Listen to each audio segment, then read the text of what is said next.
Ladies and gentlemen, without further ado, please welcome your filmmakers and cast from the film. Please give a huge warm welcome to producer of the film, Mr. Joel Silver, and the writer and director, Mr. Shane Black, Mr. Matt Bomer, and Mr. Russell Crowe.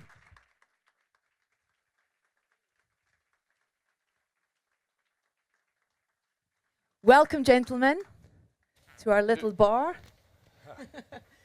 I'm going to start things off, if that's okay, and then we'll throw out to our audience. Hold on. Keep your phones up. Let me take a photo of you with your phones. That's a nice moment. There we go. Are you Love ready? And the random iPad. phones up. It's a very cool shot, actually. Yeah. There you go. All right. If you need a copy of this, you'll find it on Twitter later on in the day. Shane, can I start with you, please, sir? I'd like to ask you where and if there's anything in particular that sort of this idea stemmed from you in terms of your love or your... Yeah, me too. Yeah. For me, there's a sort of a bone deep kind of DNA of this thing ever since I raided my father's bookshelf back when I was a kid. This sort of tough guy material, and I had a friend, Anthony Begarozzi, my writing partner. And together, the two of us just decided that there weren't enough private eye movies, not enough old school tough guy sorts. Back in the day, you'd see Lee Marvin and John Cassavetes in this sort of thing, and so we set out to write this sharing character. I would do one character, he'd do the other. Well, that doesn't work. You can't write a movie that way. But we did come up with something that over the years in various iterations managed to fail upward until we got the right actors, and 13 years later it sort of just magically came together. And we're actually quite pleased with the result. We're happy as could be. Fantastic. Joel, sir, can I ask you, Sure. please, in terms of you producing a film, was this quite an easy ride, or was it more complicated than it looks on screen? There's no such thing as an easy anything. Shane and I go back a long time, 30 years, and we did. He was a 21-year-old college graduate from UCLA when he wrote Lethal Weapon, and that was '86, and we made that in '87, and then, of course, we went on to do Lethal Weapon 2. He was actually in Predator, a movie that we made in '87, and then Last Boy Scout, and he took a kind of a period of introspection, which I wasn't part of. And then we did Kiss Kiss in 2005, but he had written Nice Guys before that, like 2001. And we had tried a few ways to do it. He had decided to direct Kiss Kiss. We made that one first. We tried to do it as a television series, or tried to do it as a mini series. But finally, after he made Iron Man 3, which was essentially one of those get out of jail free cards, whatever he wants, he could do. And he didn't go to jail. And he said, I want to make Nice Guys.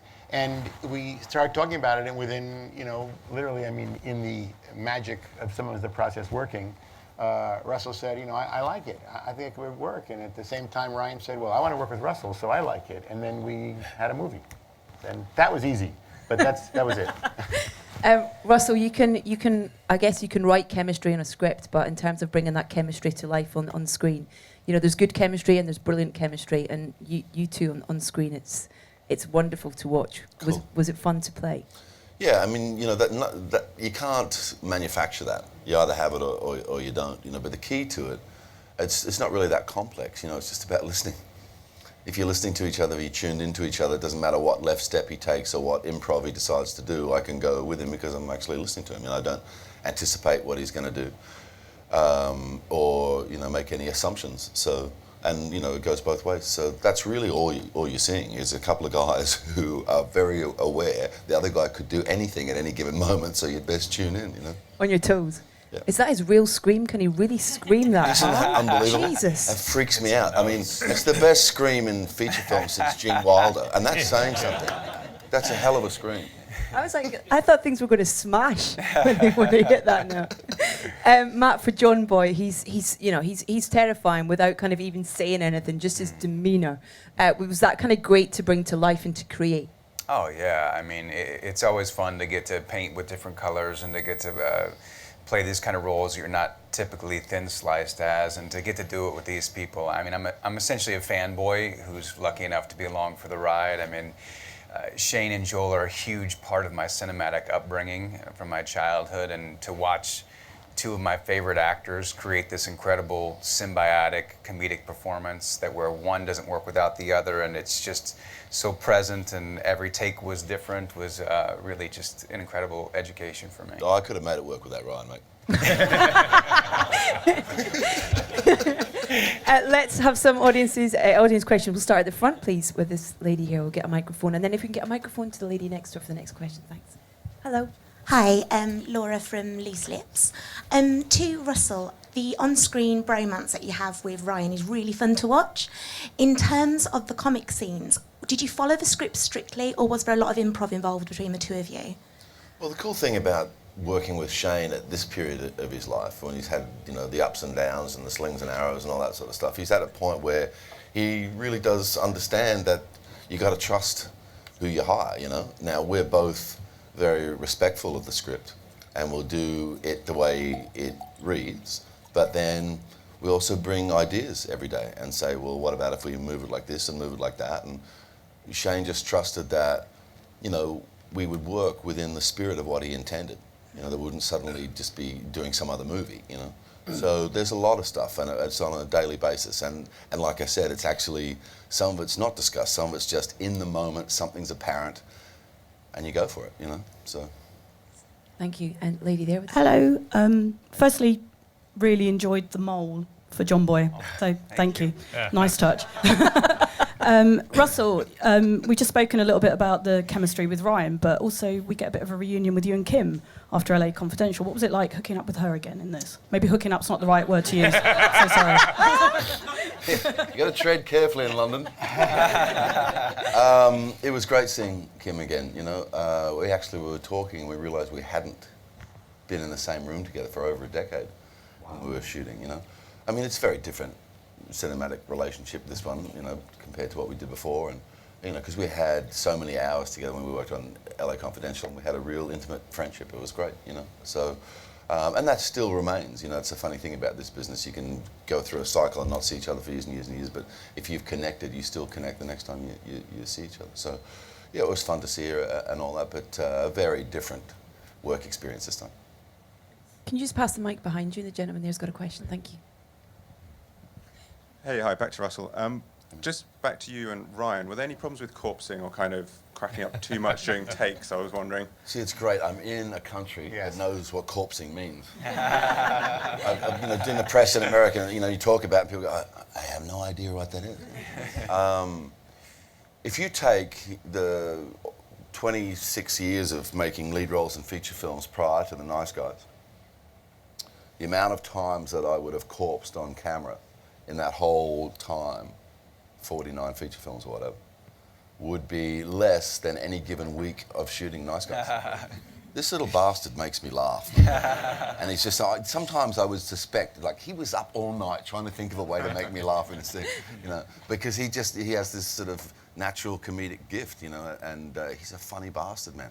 So yeah, I laughed my head off all the time. We had a funny story, we blocked off a section of sunset, you know, and it's a very simple shot. You know, we just got to pull in, we got to look at a billboard, a couple of lines of dialogue, drive off, done, scene's over, you know.